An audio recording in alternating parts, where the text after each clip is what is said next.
It was a Saturday afternoon in the summer of 1927. The place was Shibe Park, Philadelphia. There were 35,000 excited baseball fans in the stands, all booing one man.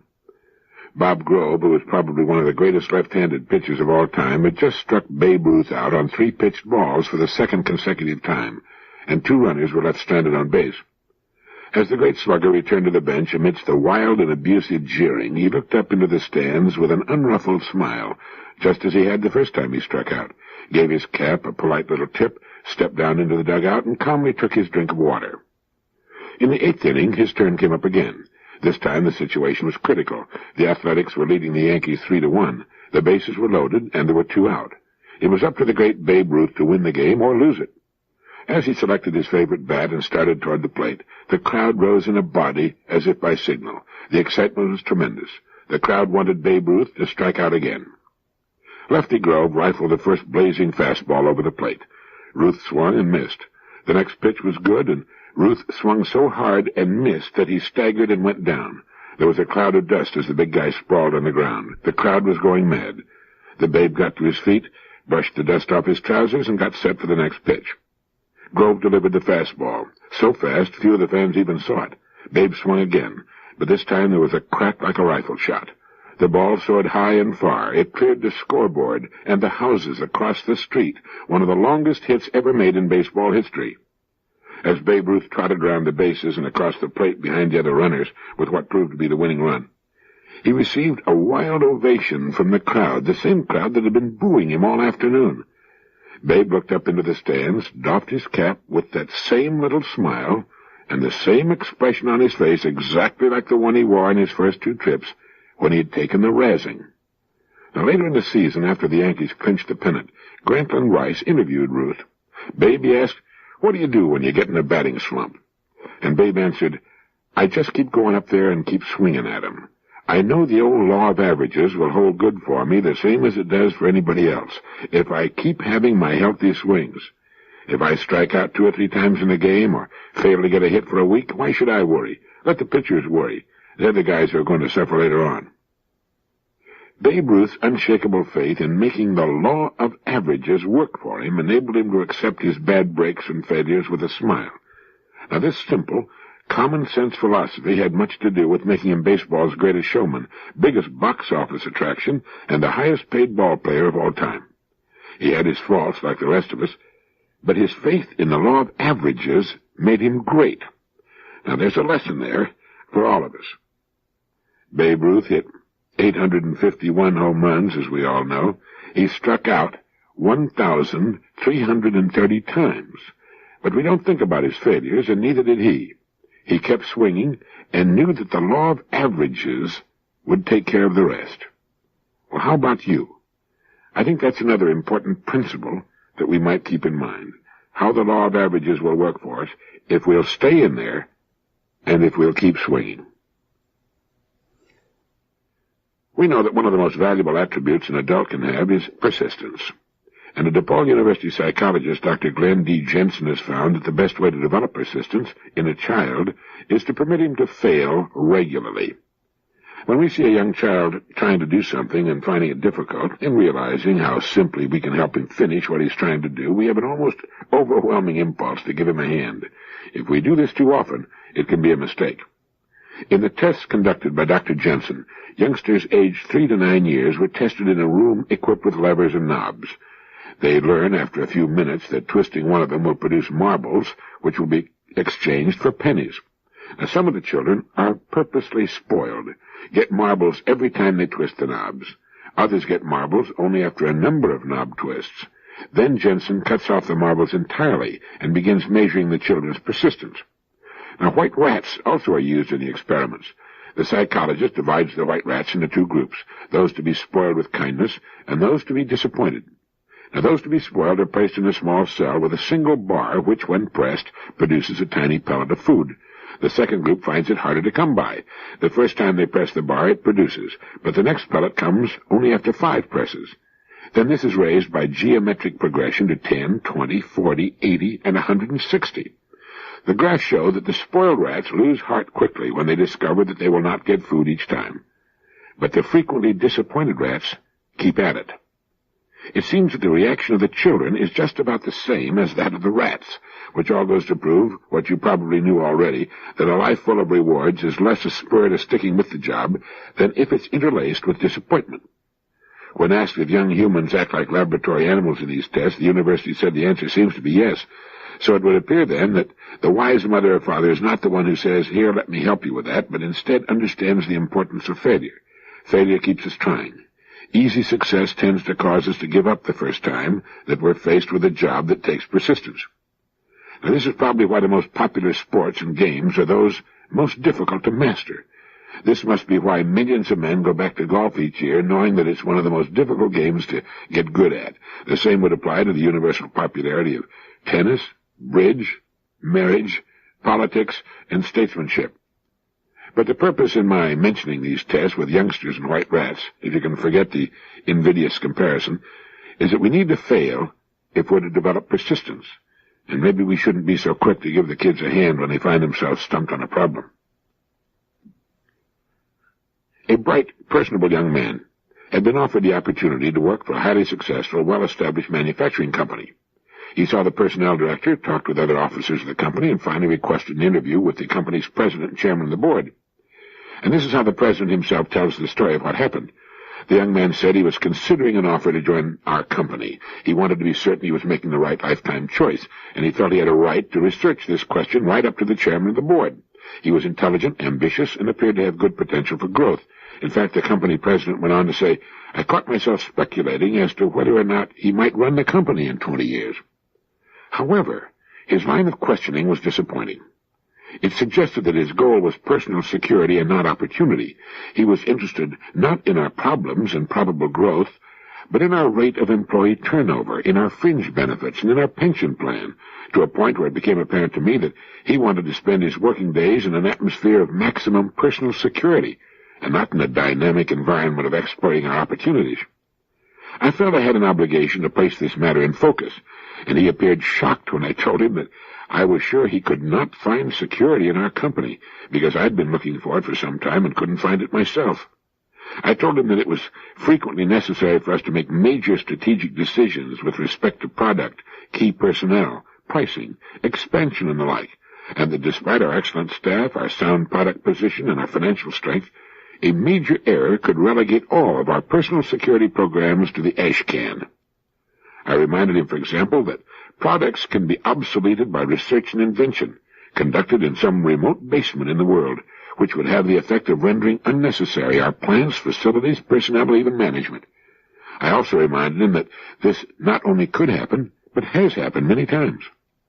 I told him that there was no absolute security in our company or any other company, except that which our personnel collectively earned from day to day and from year to year, and that furthermore there was no absolute security for him in our company unless he remained competitive in his work until the day of his retirement. And finally, I suggested that in planning his life work, that he place major emphasis on exploiting opportunities for growth, with their attendant successes and failures, rather than on personal security in and of itself.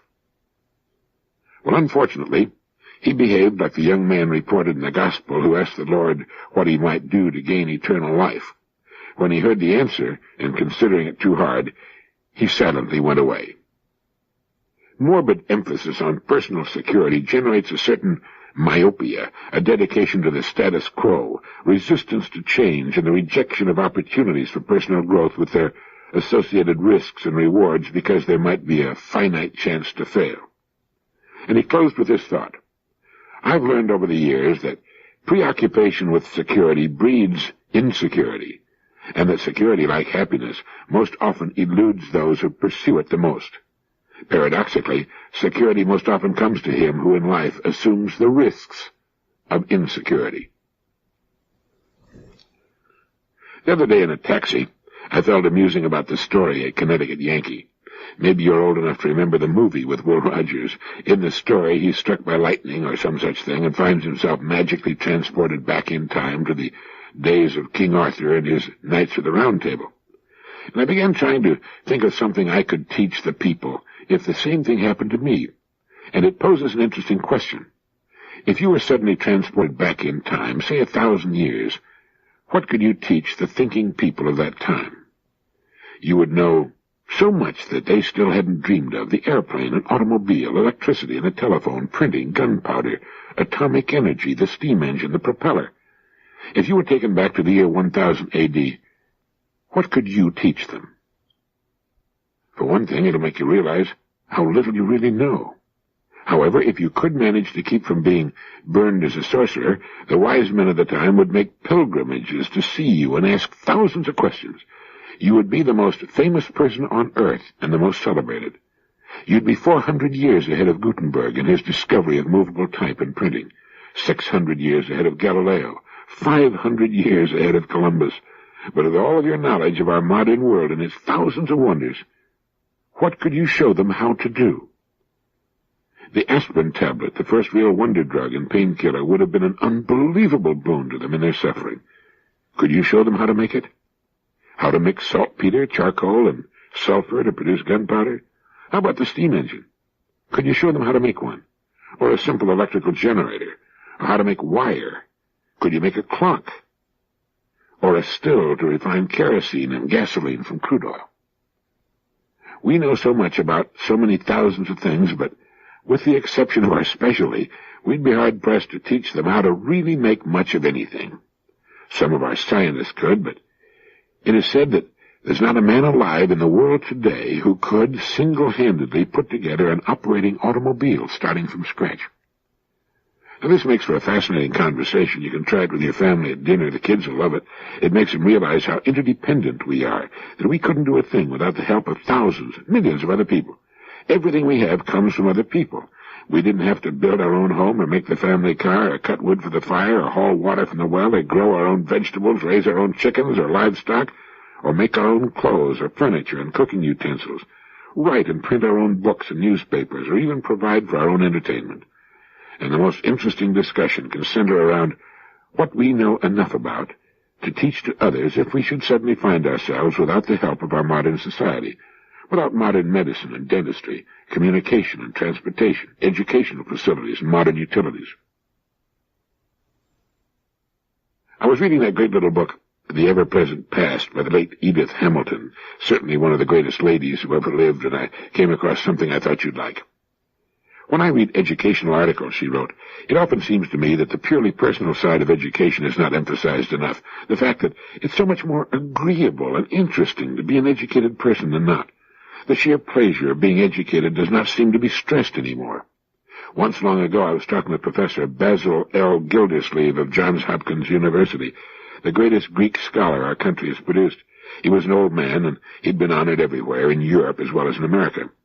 He was just back from a celebration held for him in Oxford, and I asked him what compliment received in his long life had pleased him most.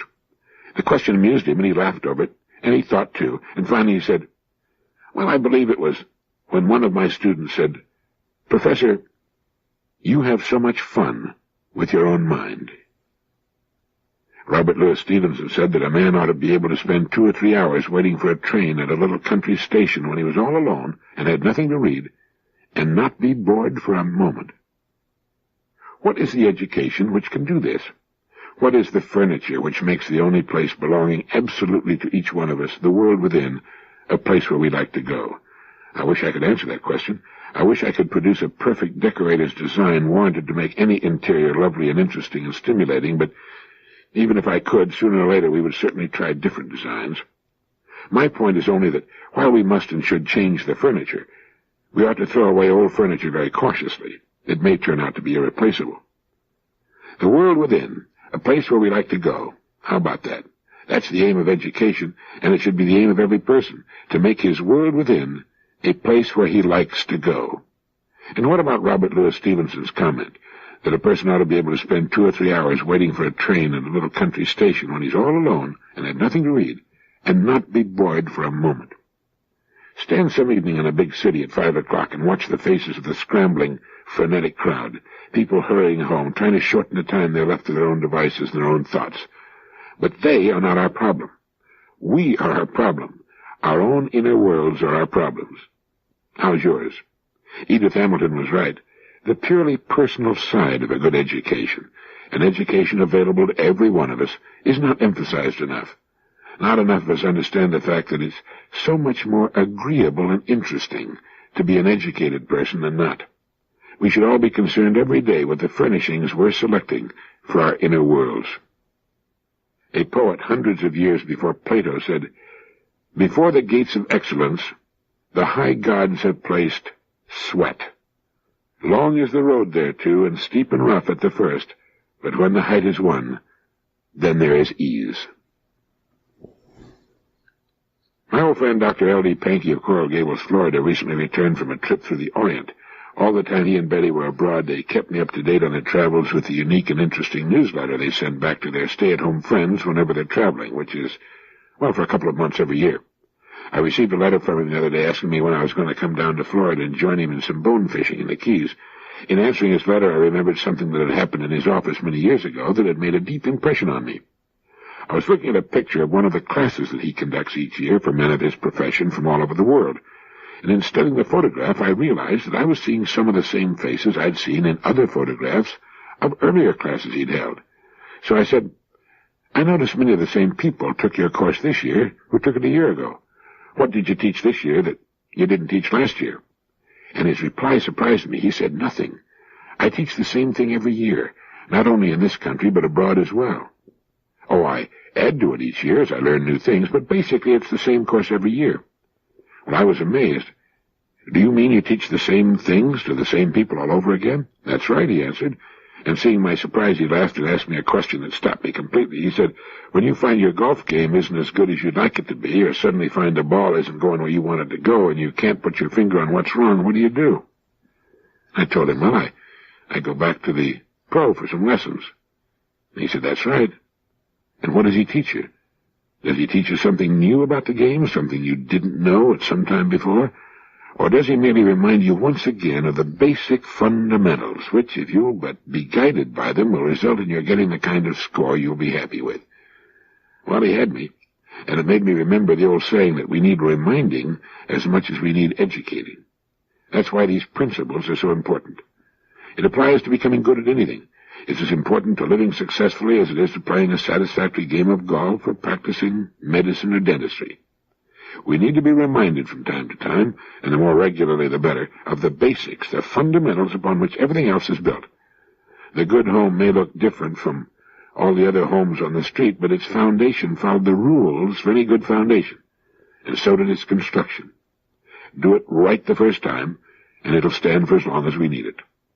If we build our lives and what we do during our days on truth and justice, we'll build the kind of lives we can be proud of, that will take us to the goals we seek in good time without worry or frustration. But we do need reminding.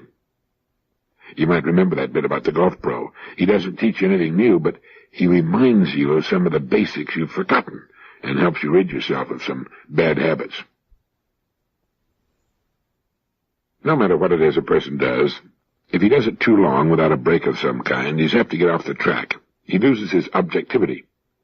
Experts in various fields have been in them so long they forget what they're trying to do. This is why the book written by the learned professor is often written to win the approval of other learned professors. As a result, it doesn't amount to much because nobody reads it but learned professors who already know everything that's in it. Nobody who needs it and could learn from it can get interested in it, even if he can understand it. Take the field of advertising. It all started as a means of getting people to buy products. It's a form of salesmanship. But so many advertising people have been in advertising for so long, it sometimes seems they've forgotten the real purpose, and they've lost touch with the people they're supposed to motivate.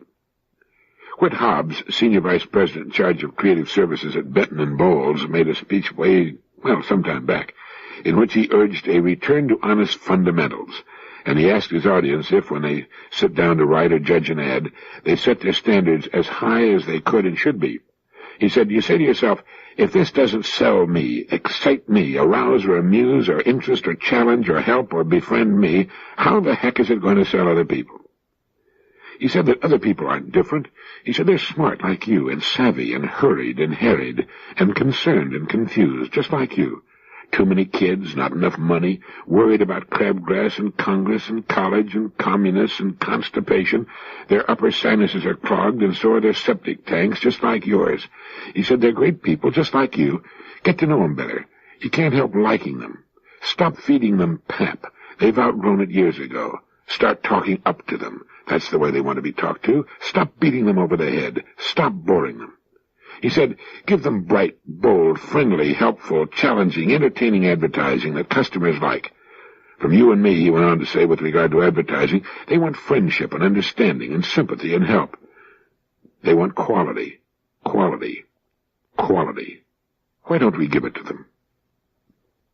In speaking of the run-of-the-mill, ridiculous, insulting advertising, Hobbes said, why do we have the same dull housewife in the same dull kitchen, with the same totally inept husband, and the same know-it-all mother in every commercial, and those same unattractive people sitting around the table grinning all through breakfast every morning?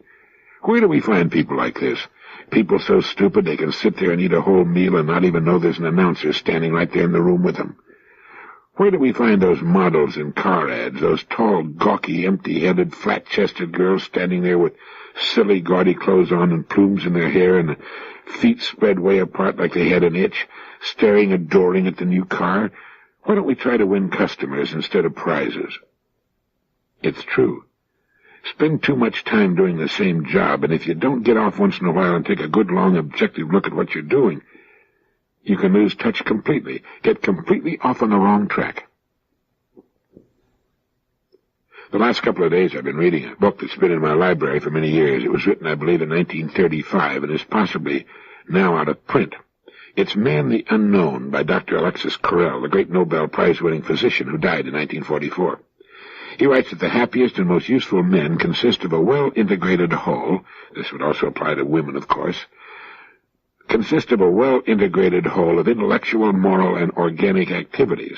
The quality of these activities and their equilibrium gives to such a type its superiority over the others. The development of complete human beings must be the aim of our efforts. It is only with such thoroughly developed individuals that a real civilization can be constructed. And then he says, there's also a class of people who, although as disharmonious as the criminal and the insane, are indispensable to modern society. They are the people of genius. They are characterized by a monstrous growth of some of their psychological activities. A great artist, a great scientist, a great philosopher is rarely a great man.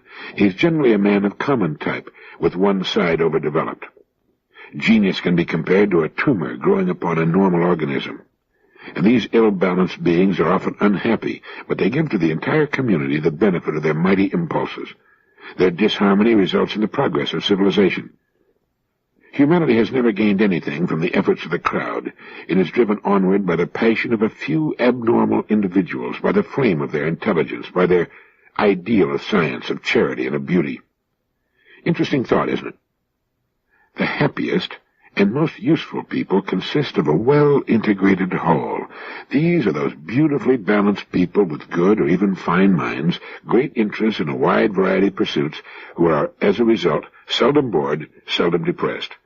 They look out toward the world in its infinite variety of interesting and exciting ideas and events. They seldom look inward upon themselves, but when they do, they're quite happy with what they find. Now, this is not to say that the well-balanced person cannot be a genius. Many are. Dr. Carrel's men of genius, characterized by a monstrous growth of some overpowering and consuming and, as a result, overbalancing talent, are more than just geniuses.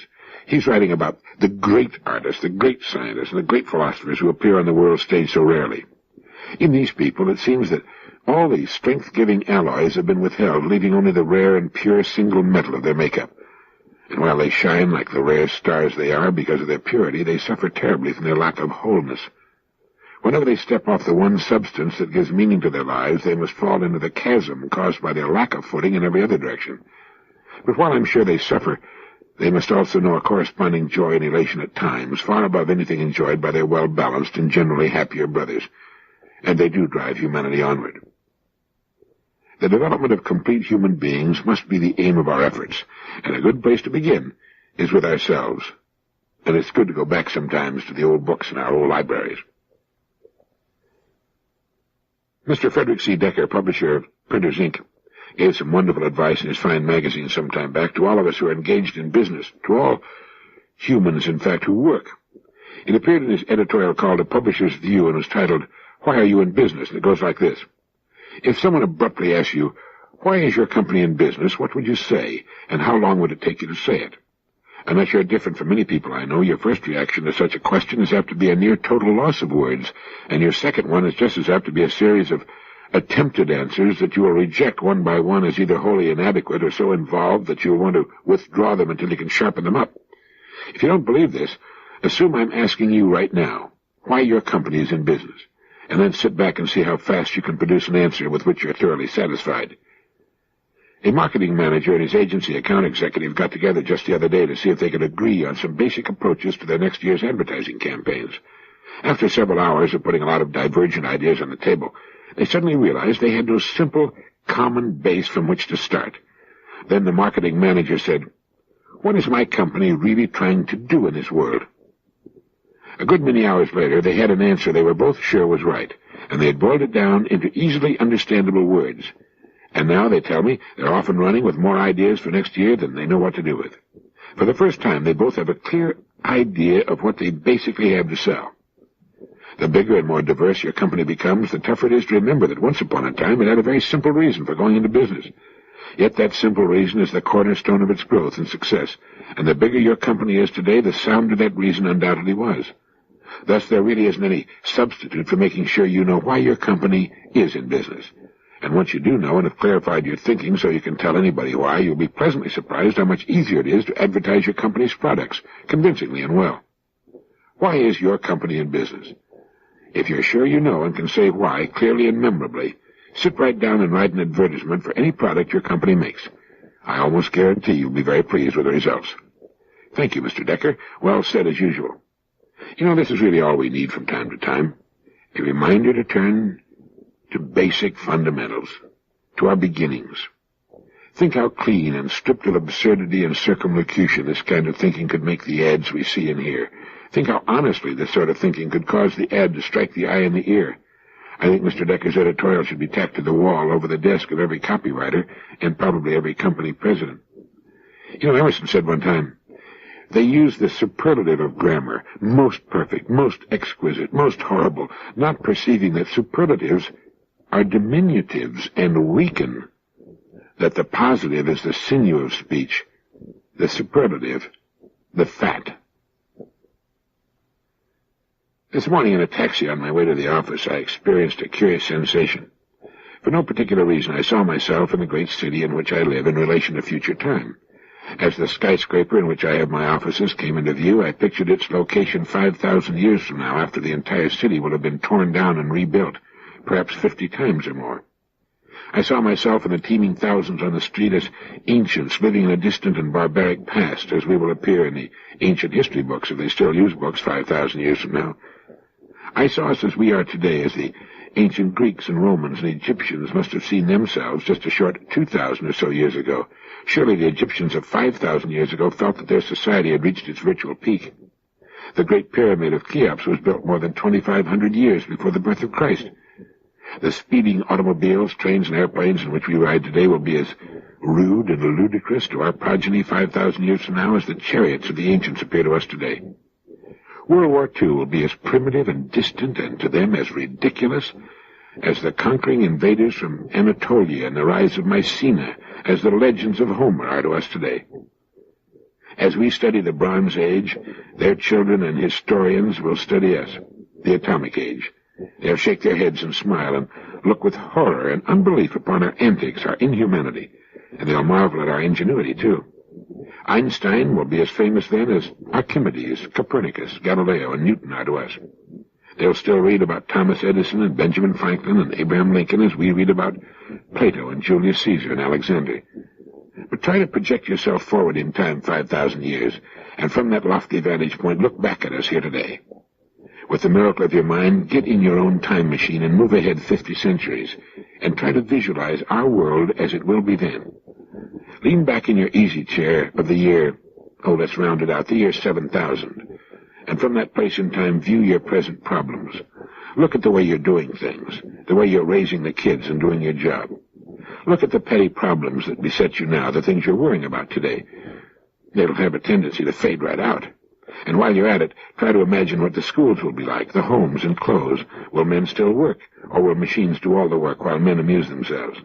Who will win the pennant in the American League in the year 7000? Or will baseball be extinct along with the hydrogen bomb, a means of warfare inconceivable to men and women 5,000 years from now, as ridiculous and primitive as throwing rocks, as cruel and inhuman a death as by burning at the stake, or being drawn and quartered, or broken on the rack or impaled. Take a ride to 5,000 years from now and think about it. It's free. By getting 5,000 years ahead of your present problems, they have a way of shrinking in size, don't they? You might also get some good money-making ideas. Thank you.